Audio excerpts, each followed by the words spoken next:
Welcome to What's in the Bible, a First Timer's Journey. I'm reading through the Bible cover to cover for the very first time, using the One Year Bible as my guide. I'm not a pastor or a theologian, just someone who's always believed in God, but never really read His Word for myself. Every day, I'll read the day's passages, share a few key takeaways, ask honest questions, and reflect on how all of this fits into real life. Let's get into it. Day 14. Genesis 31 through 31:16. When Rachel saw that she wasn't having any children for Jacob, she became jealous of her sister. She pleaded with Jacob, "Give me children or I'll die." Then Jacob became furious with Rachel. "Am I God?" he asked. "He's the one who's kept you from having children." Then Rachel told him, "Take my maid Bilhah and sleep with her. She will bear children for me, and through her I can have a family too." Rachel gave her servant Bilhah to Jacob as a wife, and he slept with her. Bilhah became pregnant and presented him with a son. Rachel named him Dan, for she said, "God has vindicated me. He has heard my request and given me a son." Then Bilhah became pregnant again and gave Jacob a second son. Rachel named him Naphtali, for she said, "I have struggled hard with my sister and I'm winning." Meanwhile, Leah realized that she wasn't getting pregnant anymore, so she took her servant Zilpah and gave her to Jacob as a wife. Soon, Zilpah presented him with a son. Leah named him Gad, for she said, "How fortunate I am." Then Zilpah gave Jacob a second son, and Leah named him Asher, for she said, "What joy is mine! Now the other women will celebrate with me." One day during the wheat harvest, Reuben found some mandrakes growing in a field and brought them to his mother Leah. Rachel begged Leah, "Please give me some of your son's mandrakes." But Leah angrily replied, "Wasn't it enough that you stole my husband? Now will you steal my son's mandrakes too?"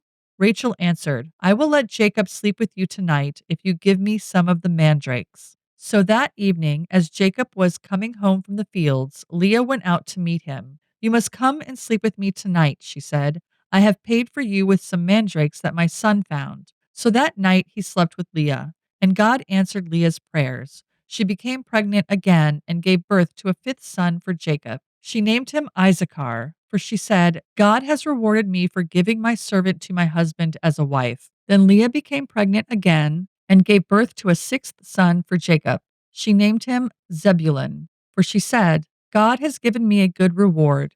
Now my husband will treat me with respect, for I have given him 6 sons." Later, she gave birth to a daughter and named her Dinah. Then God remembered Rachel's plight and answered her prayers by enabling her to have children. She became pregnant and gave birth to a son. "God has removed my disgrace," she said, and she named him Joseph, for she said, "May the Lord add yet another son to my family." Soon after Rachel had given birth to Joseph, Jacob said to Laban, "Please release me so I can go home to my own country. Let me take my wives and children, for I have earned them by serving you, and let me be on my way.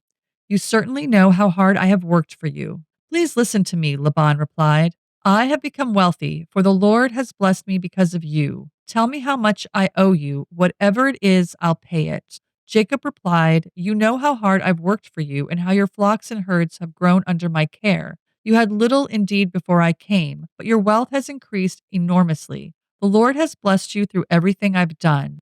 But now, what about me? When can I start providing for my own family?" "What wages do you want?" Laban asked again. Jacob replied, "Don't give me anything. Just do this one thing, and I'll continue to tend and watch over your flocks. Let me inspect your flocks today and remove all the sheep and goats that are speckled or spotted, along with all the black sheep. Give these to me as my wages. In the future, when you check on the animals you have given me as my wages, you'll see that I have been honest. If you find in my flock any goats without speckles or spots, or any sheep that are not black, you will know that I have stolen them from you." "All right," Laban replied. "It will be as you say." But that very day Laban went out and removed the male goats that were streaked and spotted, all the female goats that were speckled and spotted or had white patches, and all the black sheep.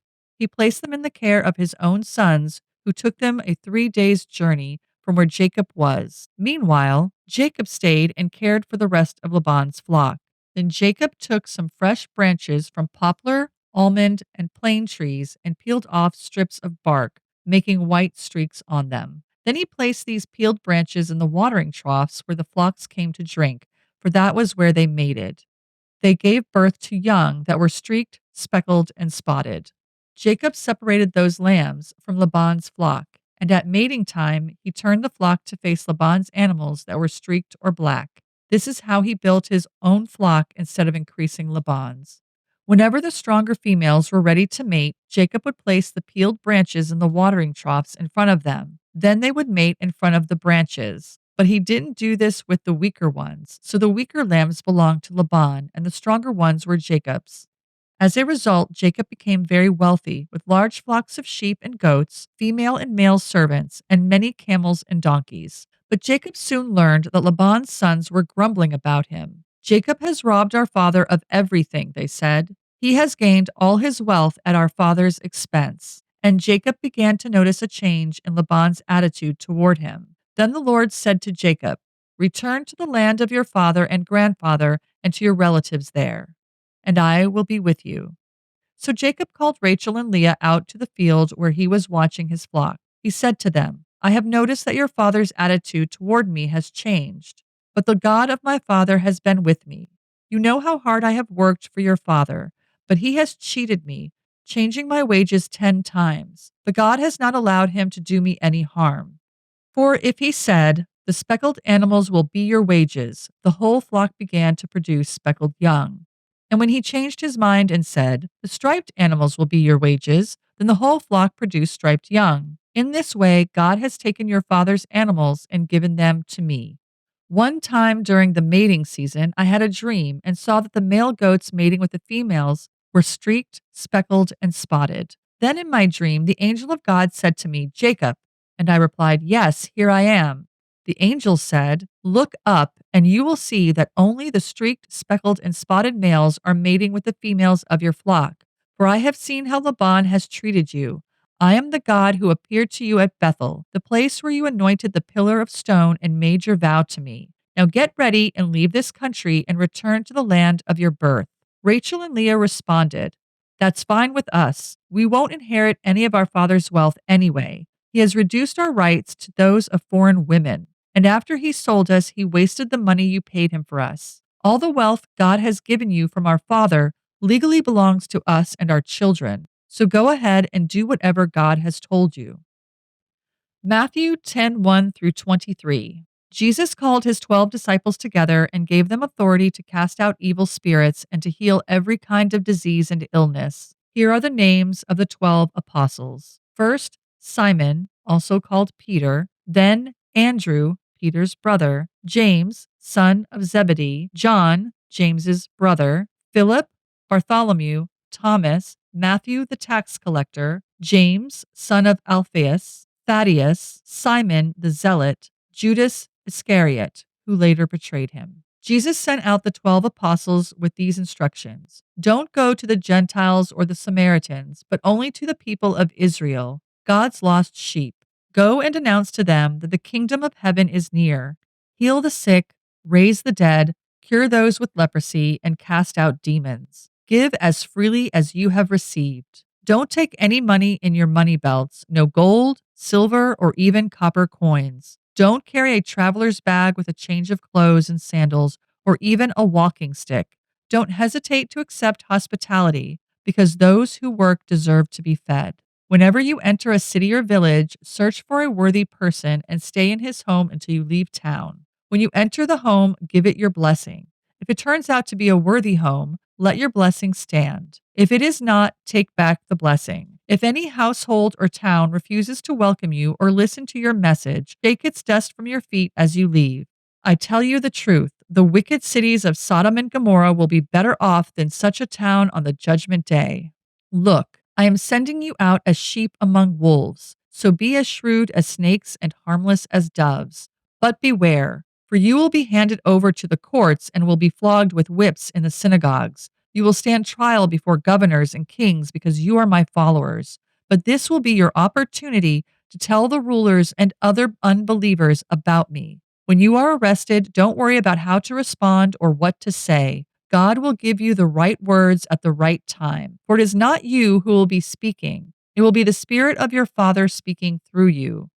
A brother will betray his brother to death. A father will betray his own child, and children will rebel against their parents and cause them to be killed. And all nations will hate you because you are my followers. But everyone who endures to the end will be saved. When you are persecuted in one town, flee to the next.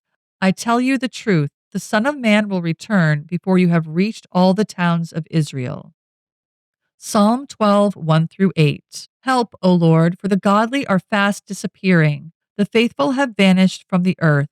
Neighbors lie to each other, speaking with flattering lips and deceitful hearts.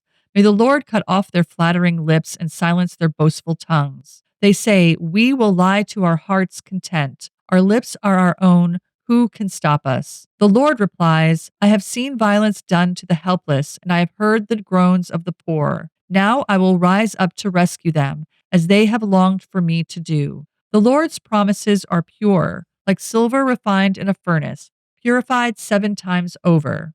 Therefore, Lord, we know you will protect the oppressed, preserving them forever from this lying generation, even though the wicked strut about and evil is praised throughout the land. Proverbs 3:13 through 15. Joyful is the person who finds wisdom, the one who gains understanding. For wisdom is more profitable than silver, and her wages are better than gold. Wisdom is more precious than rubies. Nothing you desire can compare with her. All right, let's get into key summaries. Genesis 31 through 31:16. Family conflict and God's blessing. Rachel and Leah are still locked in a bitter rivalry, each trying to outdo the other with how many children they can give Jacob, whether through themselves or their maidservants. It's messy, competitive, and honestly, kind of sad. But out of this tangled family situation come the children who will become the tribes of Israel, including Joseph, born at the end of this passage. Then we get the weird striped sticks situation. Jacob agrees to take only the spotted and speckled animals as his wages. Laban immediately tries to cheat him by taking those animals away. In response, Jacob does something bizarre. He peels striped sticks and places them in the animals' watering troughs, hoping they'll produce striped and spotted offspring. And they do. Later, Jacob says God showed him in a dream that the animals would bear those markings. It wasn't really about the sticks. Eventually, Jacob senses that Laban's attitude has changed, and God tells him to leave. Rachel and Leah surprisingly agree, both fed up with how their father has treated them. Matthew 10:1 through 25. Jesus sends out the 12. Jesus calls the 12 disciples and sends them out with some big responsibilities: heal the sick, raise the dead, cast out demons, and preach the kingdom of heaven is near. But here's the part that surprised me. He specifically tells them to only go to the lost sheep of Israel, not the Gentiles or Samaritans. I always thought Jews didn't believe Jesus was the Son of God, so this made me wonder, why send the disciples to them first? Then Jesus gets real. Persecution is coming. He warns them that they'll be like sheep among wolves, dragged before governors, betrayed by family, and hated. But he also says the Holy Spirit will speak through them and guide them. Psalm 12, 1 through 8, a cry for justice. David looks around and sees lies, flattery, and deceit everywhere. He cries out to God, asking for justice, and God responds with a promise to protect the needy. It's a reminder that even when it feels like no one is trustworthy, God remains faithful. Proverbs 3:13 through 15. The value of wisdom. Wisdom is described as more valuable than silver or gold. It's a reminder that chasing understanding is worth more than chasing riches. All right, let's get into my questions. What was Jacob doing with those striped sticks? Did he actually believe that would make the animals have spotted and striped babies? Okay, so that whole thing felt a little like witchy folk magic. Jacob peeled bark to make striped sticks and put them in the watering troughs, thinking it would influence the animals' markings. It blew my mind that someone who had a dream from God and direct encounters with Him would still turn to something that seems superstitious. I get that science wasn't a big thing back then, but seriously, if you trust God, why the sticks? From what I've learned, this was a common ancient belief. People thought visual clues during mating could affect offspring. Jacob may have believed it worked, but the Bible later clarifies in Genesis 31 that it was God who made the animals have those markings. So it's not about the sticks. It's about God blessing Jacob despite his odd methods. And honestly, that tracks with the rest of Genesis. These people believe in God, but they still try to control the outcome. It's kind of frustrating, but I get it. It's also very human. Next, from Matthew, why did Jesus tell the disciples to only go to the Jews if the Jews don't believe Jesus is the Son of God? Although I feel like this is pretty obvious. Even though I thought the question, I also kind of thought the answer, but I looked into it anyway just to be sure. I always thought that Jews didn't believe the Messiah had come yet, and Christians believe Jesus is that Messiah. So why is Jesus telling his disciples to preach only to the Jews and not to the Gentiles or Samaritans? It turns out this is all about timing. Jesus was born into a Jewish family and came first to fulfill God's promises to the Jewish people. The lost sheep of Israel were his initial focus. They were supposed to recognize the Messiah when he came. And some did. The early followers of Jesus were Jewish. The full mission to the world comes after his resurrection, when he tells the disciples to go to all nations. So at this point in the story, Jesus is focusing on reaching the Jews first, as he promised. The Gentiles come later, and thankfully, that means us too. Reflection prompts for today. Genesis. Where in your life are you comparing yourself to others like Rachel and Leah did? Have you ever seen God bless you even when things around you were messy or unfair? Matthew. Is there an area in your life where you're hesitating to trust God's provision? How would you respond if following Jesus came with real risk or opposition? Psalm. When you feel surrounded by dishonesty or negativity, how do you turn to God as your refuge?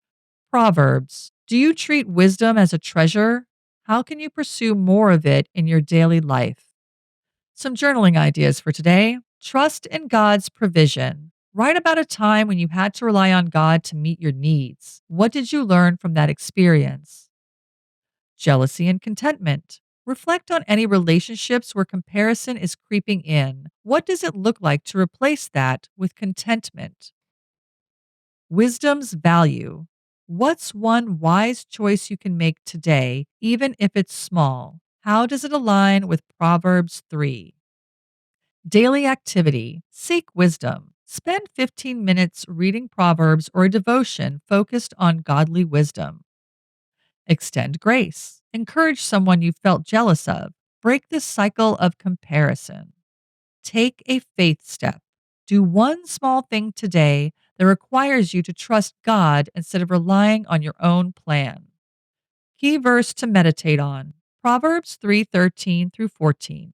Blessed are those who find wisdom, those who gain understanding, for she is more profitable than silver and yields better returns than gold. Thanks for joining me today on What's in the Bible, a first timer's journey. If this reading sparked any questions of your own, feel free to leave a comment or send a message. I'd love to hear what stood out to you. And remember, every episode's show notes include all Bible references and source links if you want to explore more. Remember, every journey starts with a single step. See you tomorrow for the next one.